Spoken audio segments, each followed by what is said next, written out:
I need to call this series Alex's Automotive Adventures because it has the same acronym as AAA. And this car right here has already gotten a visit from AAA in the few weeks that I've had it.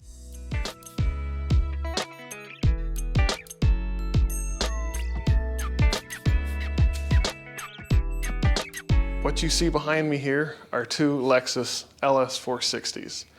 And I'm going to start a series of videos on this car in particular because I want to see how expensive or dreadful it is to actually own an old Lexus. So I bought this used with 122,000 miles on it. It's got a few problems I have to work through on it to begin with, but I'm hoping to put this to use as a daily driver commuter type car.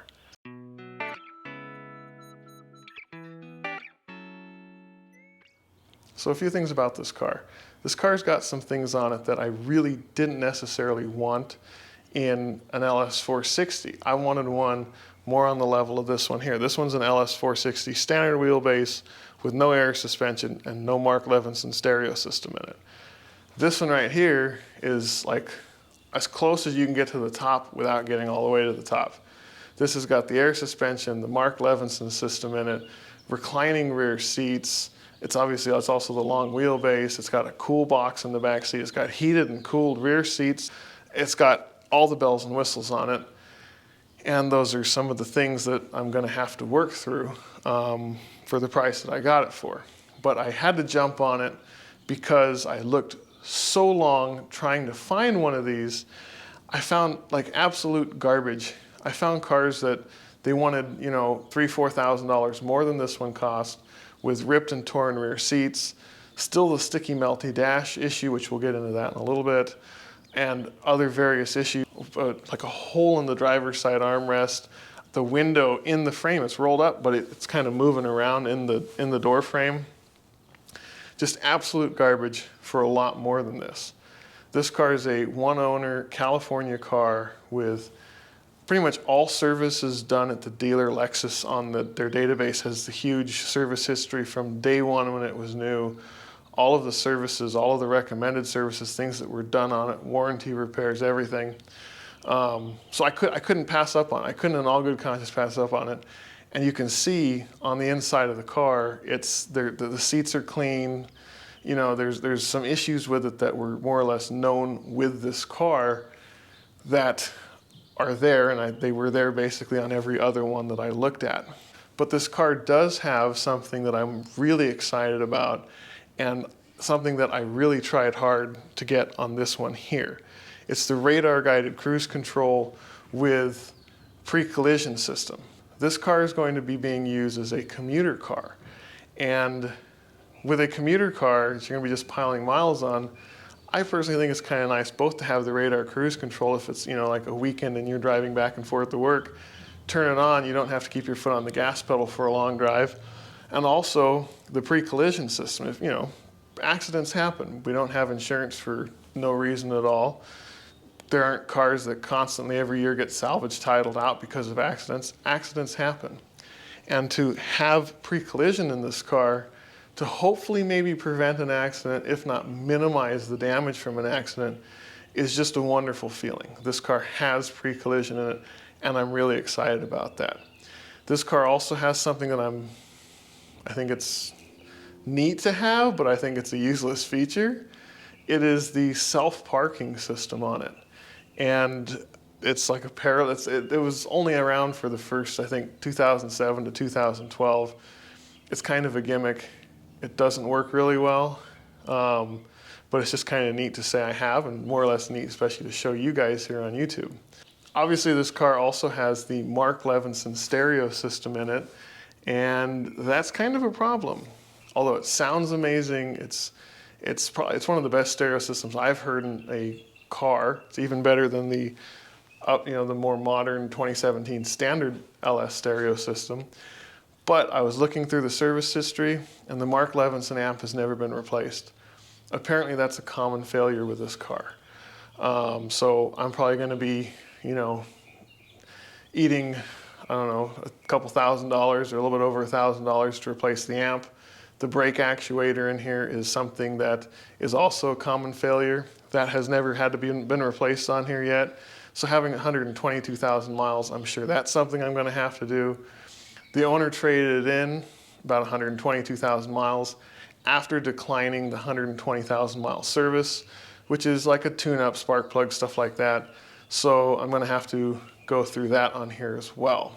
There's something on here too that is the melting door panel and dash issue. Lexus, me personally, my feelings on it, I don't think did very well by their customers.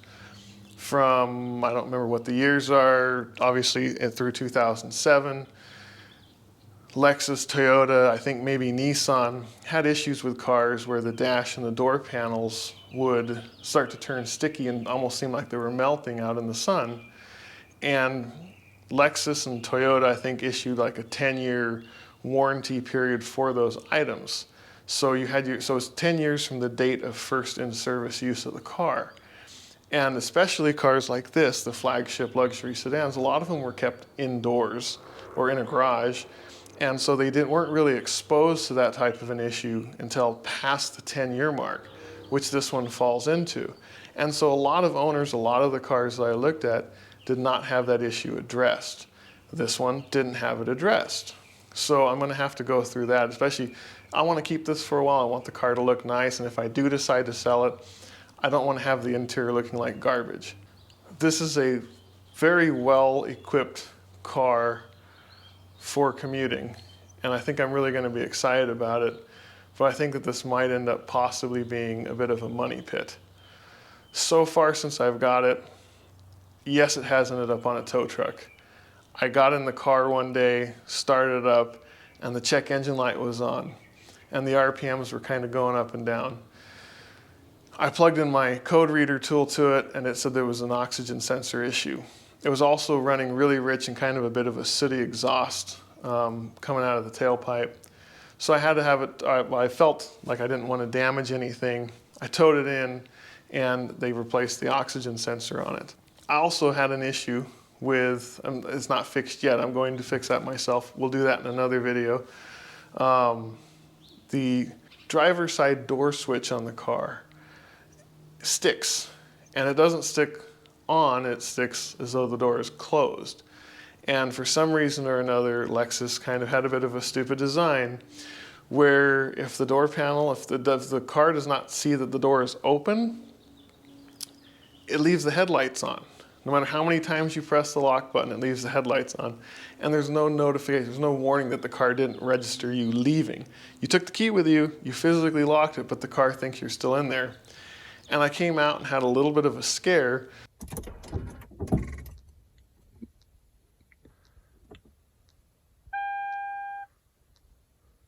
Because the battery was completely dead on the car. I came out just a few hours after leaving the car, and the battery was completely dead. I charged it up, it's fine, but it needs a new driver's side door switch, and I'm probably gonna go ahead and replace out the other 3 switches at a later date and time, because they are so cheap, and they're pretty easy to access. Hopefully, they'll be easy to replace. I've also had to replace the front brake pads and rotors. The rotors on the car were really pretty warped, and I don't want to risk damaging that anti-lock brake or that brake actuator unit by having the brakes pulsing like that with warped brake rotors. So I did put on new front pads and rotors. They were a lot cheaper than what I had expected. I bought them from Longo Lexus, just like I bought the, I'm buying the dash, and just like I bought the door switch. There's more things. There's the right rear sunshade that obviously doesn't stay open. I want everything on the car to work. I don't want to have this car and have a bunch of stuff on it not work. Other than that, I mean, this car, it seems like it runs and drives pretty good. I don't have any issues going down the freeway. Up to now, I've put now at 125,000 miles on it, and I'm getting 24 plus miles to the gallon on my daily commute, which I think is excellent. You get to drive a long wheelbase sedan, and a very comfortable one at that, back and forth to work, get over 20 miles to the gallon on the thing. how much better does it get than that? You have some 4-cylinder cars. I had a Mercedes 4-cylinder that didn't get this good of gas mileage on a regular basis. So to get that good of gas mileage out of this large of a car, this comfortable of a car, I think is phenomenal. I don't think there's too much mechanically wrong with it. It's just a lot of the little things that are going to nickel and dime me. If I get this one sorted out and it drives and handles and gives me, 100,000 miles on it, this car right here was a whole heck of a lot more expensive. I'd have to put a lot of money into that to be able to get anywhere near the cost of this. And if I can get a very similar experience out of this for a lot less money than this, I'm willing to kind of ride this out a little bit and see what kind of results that I get out of this. I've seen these on the internet for sale with in excess of 300,000 miles on it. So hopefully the powertrain's pretty good. Hopefully the powertrain's pretty reliable. It seems like it's had regular maintenance at the dealer. So hopefully I'll be able to be one of those people to get, more than my money's worth, be able to get the original price of close to $90,000 out of this car for the price that I paid for it, and still be in under the $20,000 mark, which some people are asking for these cars with the melting dash and ripped seats and damage reported or accident reported in the Carfax. Hopefully I can get a good number of miles out of this.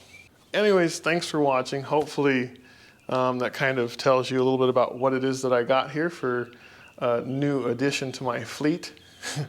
And hopefully you hit that subscribe button and that like button, and follow me for additional updates on this car as I work through some of the, the problems and the headaches that I have, and some of the accomplishments that I have, because I think this car is really going to be, hopefully, going to be a really good deal, hopefully going to last me a while, and hopefully going to have a lot of stories to share with you. Thanks for watching.